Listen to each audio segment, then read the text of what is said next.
Assalamualaikum warahmatullahi wabarakatuh, Pak Rehan. Waalaikumsalam warahmatullahi wabarakatuh. Ya Bu Naning, Bagaimana kabarnya, Pak? Sehat? alhamdulillah sehat Bu. Oke, semoga kita selalu dalam kondisi sehat walafiat, nggih, Pak. Ya, Begini, Pak, mohon maaf sebelumnya. Tujuan saya itu ingin mewawancarai Bapak Rehan sebagai KS. Di sini saya ingin tahu, Pak, apa nggih acara wawancara saya ini untuk melaksanakan tugas saya sebagai CGP, yaitu tentang pengambilan keputusan berbasis nilai-nilai kebajikan sebagai pemimpin, Pak. oh iya, monggo monggo Bu. Oke. Ini Pak yang ingin saya tanyakan. Yang pertama ini Pak, selama ini bagaimana Pak Rehan itu dapat mengidentifikasi kasus-kasus yang merupakan dilema etika atau bujukan moral, Pak? Biasanya saya melakukan musyawarah Bu. Musyawarah dengan beberapa orang atau beberapa pihak yang terlibat dalam situasi tersebut. Dalam musyawarah tersebut, kita mengumpulkan fakta-fakta yang relevan yang berkaitan dengan masalah. Setelah dilakukan pertimbangan, mengumpulkan fakta itu, baru kita kemudian mengambil sebuah keputusan. Nah, pengambilan keputusannya itu diperlukan cara berpikir yang jernih agar dapat mengambil keputusan yang tepat dan bermanfaat bagi kita semua. Jadi tidak ada kelompok atau orang atau beberapa pihak yang dirugikan, Bu. Oh, Gitu. nggih, Pak. Jadi Bapak itu dalam pengambilan keputusan masih memperhatikan lingkungan sekitar, nggih, Pak, tidak serta-merta memutuskan Iya, sesuatu, nggih, Pak. Nggih, iya sangat betul. sangat inspiratif, Pak Rihan. Terus ini lagi, Pak, selama ini ketika Bapak itu mempunyai sebuah permasalahan, nggih, bagaimana Bapak itu mengambil keputusan di sekolah? Terutama untuk kasus-kasus yang dimana ada dua kepentingan, Pak, yang sama-sama benar atau yang sama-sama mengandung nilai kebajikan. Menurut Bapak bagaimana, Pak? Yang bersama biasanya saya ambil itu dengan dua cara, Bu. Cara yang pertama yaitu dengan cara musyawarah bersama untuk mencapai kata mufakat. Nah, yang kedua, pengambilan atau pemungutan suara terbanyak atau voting, Bu. Pemungutan suara terbanyak ini saya lakukan jika musyawarah yang telah dilaksanakan itu tidak mencapai kata mufakat, sehingga sesuatu keputusan bersama itu kan milik bersama, jadi perlu kesepakatan bersama. Jika tidak ditemui kata mufakat dalam musyawarah, maka perlu dilakukan pemungutan suara atau voting, gitu Bu. Oh gitu nggih Pak. Jadi ketika musyawarah sudah buntu nggih Pak, tidak menemukan nilai akhir, maka diadakan voting Iya, itu dalam pengambilan keputusan. Ini Pak. betul. Apakah selama ini ada hal-hal, maksudnya itu langkah-langkah apa yang Bapak lakukan selama ini dalam menyelesaikan permasalahan yang ada itu Pak, dalam menyelesaikan kasus-kasus yang ada? Biasanya saya melakukan identifikasi dulu, Bu. Sebelum mengambil keputusan kita identifikasi dulu, baru mengumpulkan segala informasi yang cocok, yang relevan, sesuai fakta, baru mencari solusi dengan berbagai kemungkinan yang akan terjadi, mempertimbangkan bukti-bukti yang mendukung dan tidak mendukung, terus memilih solusi yang paling tepat yang perlu dilakukan, baru mengambil tindakan. Setelah itu meninjau keputusan apa yang diambil, apakah banyak pengaruh positif maupun negatifnya, itu Bu. Jadi langkah-langkah itu sudah Bapak lakukan selama ini dalam pengambilan sebuah keputusan nggih, Pak? Ya. Nggih, Nggih. jadi tidak serta-merta memutuskan nggih, Pak. Ada langkah-langkahnya yang Bapak iya. ambil nggih. Nggih, Iya. Pak. Menurut Bapak nggih, hal-hal apa saja Pak yang selama ini dianggap efektif dalam pengambilan keputusan pada kasus-kasus di sekolah tentang dilema etika itu, Pak? Nah, ini pengalaman saya nggih di lembaga Nggih, saya. nggih, Pak. Itu saya mengenali masalah bahwa yang ada di dalamnya ada yang saling bertentangan. Terus menentukan siapa yang terlibat di dalamnya. Itu perlu dilakukan menentukan siapa yang terlibat, siapa saja gitu. Terus mengumpulkan fakta-fakta sesuai dengan situasi yang terjadi, mengidentifikasi apakah masalah itu benar atau salah. Baru kita melakukan pengujian paradigma benar lawan benar. Melakukan pencarian opsi lain atau opsi alternatif jika opsi yang pertama gagal. Setelah itu kita memanggil secara personal yang berkaitan untuk menanyakan permasalahan dan menggali informasi sehingga dapat memberikan solusi yang tentunya tergantung juga pada tingkat kerumitan masalahnya. Itu Bu. Nggih. Jadi Bapak itu ketika mendengar ada sebuah kasus tidak langsung memberi hukuman terhadap si pembuat kasus nggih Pak. Jadi masih menggali dulu seberapa kasusnya, seberapa parah, terus siapa saja yang ada dalam kasus tersebut. Menurut Bapak, kira-kira hal-hal apa saja yang selama ini merupakan tantangan buat Bapak sebagai seorang kepala sekolah atau pemimpin dalam mengambil keputusan pada kasus-kasus dilema etika itu, Pak? Sebagai pemimpin itu harus punya sikap adil ya.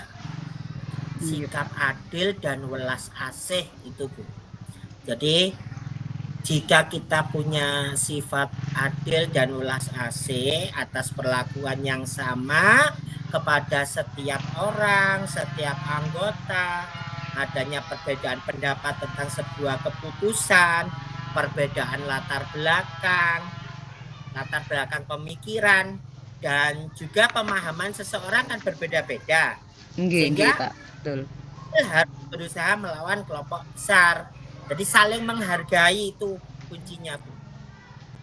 Nggih, Pak. Kuncinya inti dari semuanya saling menghargai, nggih, Pak. Nggih. Apakah Bapak memiliki jadwal tertentu, Pak, dalam sebuah penyelesaian kasus dilema etika ini? Apakah apakah Bapak itu langsung menyelesaikan di tempat atau memiliki sebuah jadwal untuk menyelesaikan masalah itu? Bentuk atau prosedur seperti apa yang Bapak jalankan? Untuk jadwal sebenarnya sudah ada aturan ya yang ditentukan, namun tidak menutup kemungkinan jika ada pertimbangan dari sisi lainnya. Memerlukan adanya pemikiran yang jernih serta argumentasi yang kuat dalam menanggapi setiap masalah. Nah, biasanya saya itu dalam penyelesaian masalah itu secara langsung di tempat dengan mencatat di buku pembinaan seperti itu Bu, dan ditandatangani oleh yang bersangkutan dengan permasalahannya. Jadi yang saya lakukan itu biasanya saya menyelesaikan secara langsung di lokasi tersebut. Oh gitu Pak. Jadi Pak Rehan dalam menyelesaikan permasalahan itu tidak membutuhkan waktu Pak. Waktu tertentu hari apa akan menyelesaikan tidak Pak. Ketika ada permasalahan langsung Pak Rehan ambil sikap menyelesaikan di tempat. Nggih Pak. Sangat inspiratif Pak. Menurut Pak Rehan, adakah seseorang atau faktor apa saja yang selama ini mempermudah atau membantu Bapak dalam pengambilan keputusan dalam kasus-kasus dilema etika ini, Pak?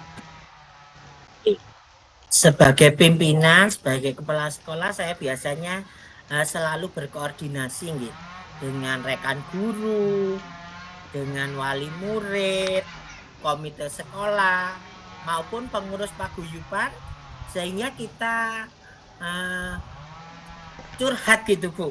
Setiap ada masalah, kita koordinasi, kita bahas bersama. Tuh. Oke, Pak. Jadi koordinasi dengan seluruh elemen sekolah nggih, Pak. Iya. Karena kita tanpa elemen sekolah kita bukan apa-apa nggih, Pak. Iya, betul. Nggih, Pak. Menurut Pak Rehan nggih, Pak. Ini yang terakhir nggih, Pak. Mohon maaf nggih, Pak. Dari semua hal yang telah disampaikan tadi, menurut Bapak, pembelajaran apa yang dapat Bapak petik dari pengalaman Bapak dalam mengambil sebuah keputusan dilema etika ini, Pak? Menurut pengalaman saya itu, kita sebagai kepala sekolah itu harus pandai-pandai ya, dengan cara mempertimbangkan dengan sebaik-baiknya dari segala sisi, sehingga kita betul-betul merasa yakin dengan keputusan yang akan kita ambil, keputusan yang kita dapat, terus menambah ilmu dan wawasan dalam pengambilan keputusan. Dari mengambil keputusan berdasarkan nilai-nilai kebajikan universal dengan pertimbangan yang sudah baik dan benar, maka keputusan yang kita ambil itu akan berdampak bagi semua orang, bagi lembaga sekolah, bagi wali murid, bagi terutama yang berdampak bagi peserta didik kita, Bu Naning. Nggih, Pak. Sangat luar biasa pemaparan dari Pak Rehan tentang pengambilan keputusan yang berbasis nilai-nilai kebajikan sebagai pemimpin, Pak. Saya salut Pak Rehan bisa sebagai pemimpin yang bisa saya buat inspirasi bagi saya jika suatu saat nanti saya menjadi seorang pemimpin dalam sebuah pembelajaran gitu, Pak. Pak Rehan, saya ucapkan terima kasih. Mohon maaf telah mengganggu waktu Pak Rehan. Semoga Pak Rehan selalu dalam kondisi sehat walafiat, terus semangat, terus berjuang demi pendidikan anak bangsa kita. Matur nuwun Pak Rehan. Assalamualaikum warahmatullahi wabarakatuh. Waalaikumsalam warahmatullahi wabarakatuh. Assalamualaikum Mbak Cip. Waalaikumsalam Bu Naning. Apa kabar Bu hari ini? Alhamdulillah kabar saya baik dan dalam kondisi sehat. Alhamdulillah. Oke. Ada yang bisa saya bantu Bu Naning? Oke Pak, di sini saya ingin melakukan wawancara. Kegiatan ini saya lakukan untuk memenuhi tugas saya sebagai CDP, menyelesaikan tugas saya di modul 3.1 Pak. Oke, monggo. Di sini saya ingin tahu tentang pengambilan keputusan berbasis nilai-nilai kebajikan sebagai pemimpin. Menurut Bapak, selama ini bagaimana Bapak itu dapat mengidentifikasi kasus-kasus yang merupakan dilema etika atau kebutuhan moral, Pak? Baik, terima kasih Bu Naning. Jadi memang nanti Bu Naning juga akan mengalami. Sebetulnya Bu Naning juga pernah mengalami, cuman mungkin belum teridentifikasi apa namanya gitu ya Bu Naning. Iya. Pernah mengalami masalah yang diputuskan itu sangat dilematis gitu ya. Sama dengan kepala sekolah juga begitu. Jadi sebagai seorang pemimpin itu harus bisa mengidentifikasi apakah permasalahan yang muncul itu, yang mengandung dilema itu, mengandung yang pertama itu nilai kebajikan.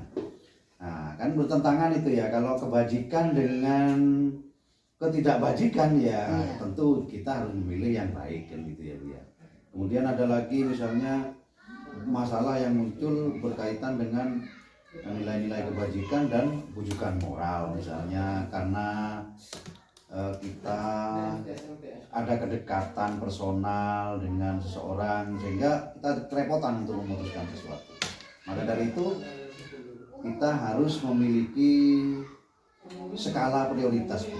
Kepentingan mana yang perlu didahulukan. Kalau kita sebagai pemimpin lembaga ya kita tentu harus mengutamakan kepentingan lembaga. Nah, maka dari itu bujukan moral dan seterusnya itu kita bisa abaikan untuk sebesar-besarnya kepentingan murid dan lembaga gitu ya. Nah itu saya kira demikian pertanyaan Bu Nani yang pertama. Ini baik Pak. Berikutnya, selama ini bagaimana Bapak dalam mengambil keputusan di sekolah itu, terutama untuk kasus-kasus yang dimana ada dua kepentingan Pak, yang sama-sama benar atau sama-sama mengandung nilai kebajikan yang tadi katanya Bapak Cip sampaikan. Jadi gini Bu, tadi sudah saya ungkap ya. Jadi skala prioritas demi kepentingan siapa, sama-sama benar, sama-sama baik, tetapi lihat kepentingannya, kepentingan personalkah, melawan dengan kepentingan lembagakah. Kalau memang demikian dilemanya yang muncul, maka tentu seorang pemimpin harus mengutamakan kepentingan lembaga untuk kepentingan orang banyak, murid kalau di sekolah.